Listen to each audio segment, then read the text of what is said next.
And sanitizing is so important when you make beer, because anytime there's any bacteria introduced into the beer, you're risking an infection, which will give you either, at the very least, an off flavor, and at the worst case scenario, you might end up with vinegar. And, kegging and that. And yes, I've been playing with grains and hops and things, for the last couple of years. Really, YouTube has taught me and my viewers and subscribers, I have them to thank, because they've taught me a lot of things too. It's like a community, isn't it? It is. They thank me all the time, but really, I thank them because some of the people that we've got, like sort of a little group that, some of us, we 5 or 6 or 10 of us that we communicate back and forth. We can ask each other questions. And I've asked questions, some of these guys that have really complicated setups. And I'm like, I have questions just like everybody else does. Right. And it is a little community. And I've learned a lot from, and as a result, I'm making better beer. Even from the beer kits, the Cooper's kits or whatever it is that I've used, I've been experimenting with adding what we call adjuncts, which are, other fermentable things like sugar, brown sugar, honey, glucose, different things that will add to the fermentability of the beer. Because remember, we're working with sugar and yeast here. And the more sugar that's in the wort, the stronger the beer will be, because the yeast will keep on eating until there's nothing left. So the more you give the yeast to eat, the more alcohol it produces. That's not to say you should dump 12 cups of sugar into your wort and try to make beer, because that'll just ruin it. It's not like that. There is a balance to be had. And that Craig, brings up a whole other... Oh, go ahead, ask a question. I had a question. I'm talking too much. Yeah. What part of the world you feel are more people that are coming to your CraigTube? From the statistics that I can gather, it's mostly, it's the United States, a fair bit from England and Scotland and Ireland, and I could click on it, look right now, but I won't bother. Australia. That's where Cooper's is based, so it makes sense some of those guys would be brewing Cooper's kits, and they would have run across some of my videos. I could go look Canada, of course. Canada is people are scrambling to figure out how to make beer because it's so bloody expensive up here to buy it. So yeah. So all over the world. I wouldn't say that. You look at the map. You can go on YouTube and look at your statistics, and the whole map isn't colored, but it's basically, I guess, probably wherever beer's expensive. Yeah. And in the United States, beer brewing is a huge hobby. People get into it, and a lot of times they start out making it simple ways with the beer kits, and then they move up to partial extract brewing, which is basically, it's like a beer kit, but you mix some of the grains in with it. So it's both combined kind of thing. I have a video on my YouTube channel that talks about the 4 different ways of making beer. The 4 sort of, I guess, tiers you'd call them. Going from the simplest. Well, the 4 tiers are, there's loosely, let's just say, simple extract brewing, which is when you buy a beer kit that has already been boiled. The hops have been added, it's been dehydrated, and then all you have to do is add the water back into it and the yeast. You might add some other fermentables like sugars or more malt extract to get it up to the point where it's going to create the amount of alcohol that you want. And there's ways of testing that, and of course I go into that in videos as well. So that's simple extract brewing. A more complex extract brewing method would be taking a malt extract, which is, again, a wort that's been dehydrated and put into a can or a container of some sort. Taking that malt extract and adding your own hops to it. So in other words, you have to boil it yourself and add your own hops to it and create that profile on your own. That's the next step up. The third step would be, let's say, partial extract would be taking the malt extract that you can buy, and some fresh grains that you can also buy. Probably some darker roasted grains that would give you a darker color to your beer, or more of a darker characteristic, and adding that to the malt extract to give it a different flavor.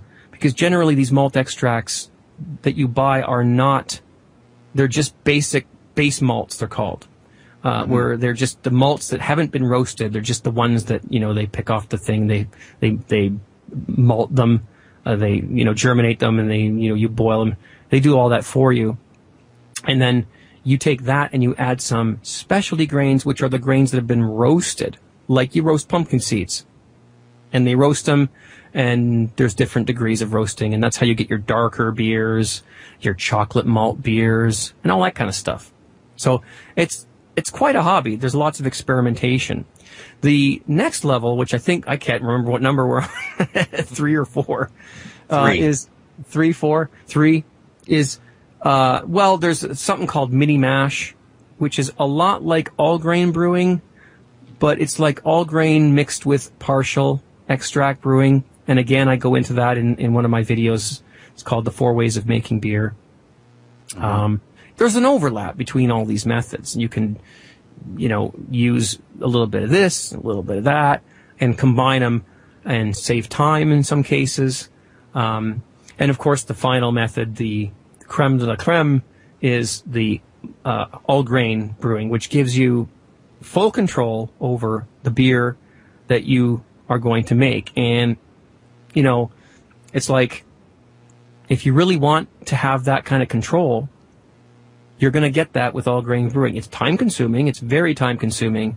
It does require some extra equipment, and you're going to have to do a little bit of research to figure out, exactly how to treat your water, and how to, maybe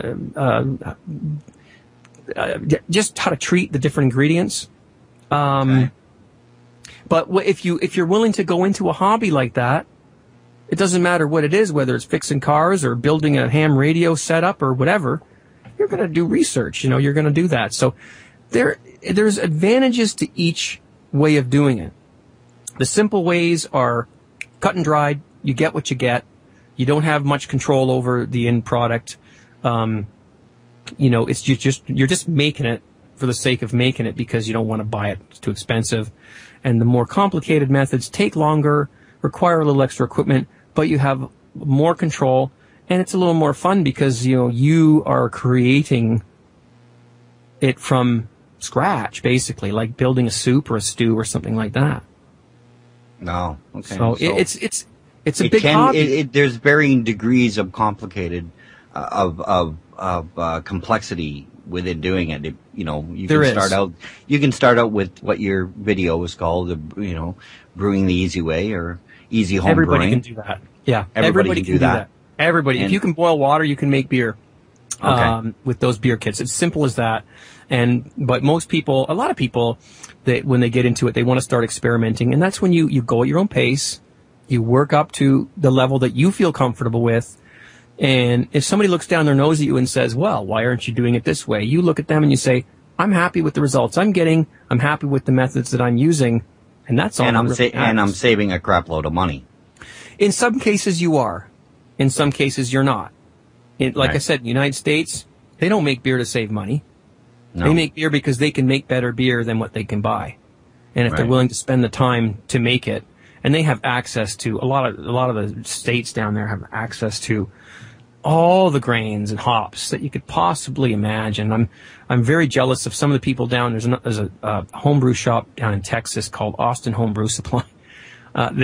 You walk in that place. I've never been there, but I've seen videos of it, and it's like a candy store. And you tell the guy, okay, I want to make an Irish stout. Okay, he types into the computer. Computer spits out the ingredients. He goes in the back, and he grinds up all the grains for you. He goes into all the different bins, gets all the grains, grinds them all up, puts them in a bag, gets your yeast out for you and your hops and everything. He says, there you go, and here's the instructions. And if you've got the time and the equipment to make beer, that's the way they do it down there. We don't have that up here. I wish.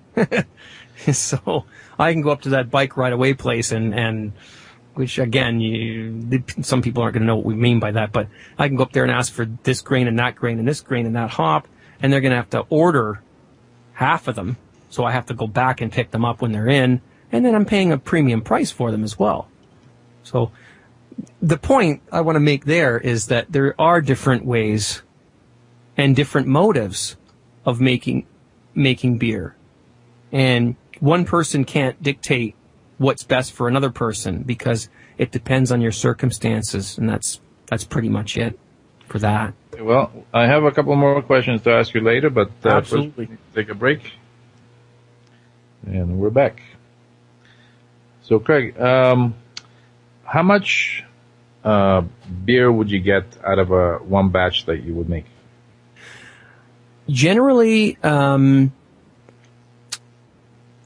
you get about 5 Canadian gallons, 5 imperial gallons, which is about 6.5 U.S. gallons. So, if you're talking 12-ounce bottles, I guess maybe about 65 bottles of beer. Yeah, that's something we haven't really touched on. On the wall.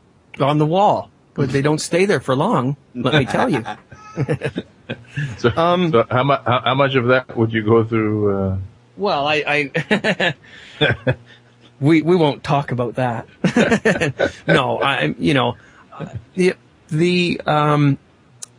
you get about 65 bottles, and the price that I pay for, let's say I do an easy home brewing batch, because for me doing the grains and hops isn't that cheap.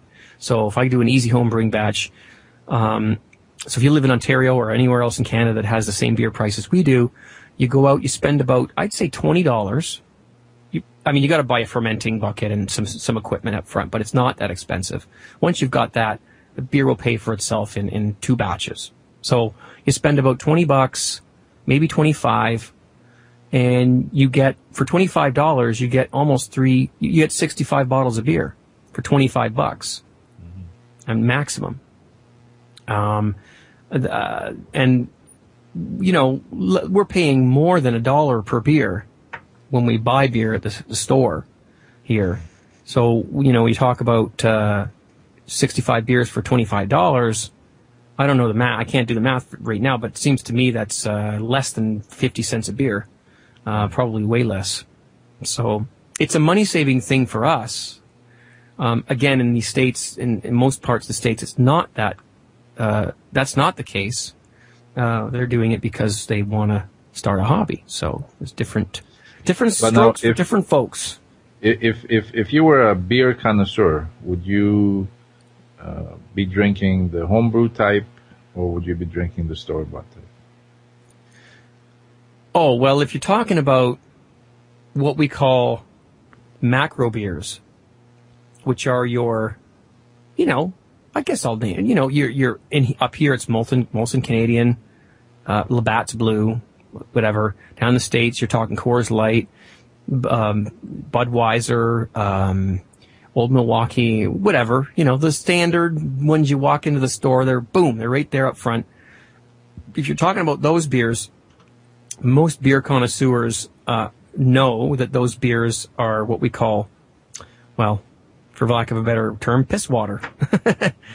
We drink them, and they're nice. They're not, there's nothing particularly wrong with them, but you could make much better beer. Now, if you talk about micro beer as opposed to macro beer, micro beer is smaller breweries, and you can imagine the large breweries, the big guys, the big corporations are pumping this stuff out like, whatever. Here's beer. Come get the beer.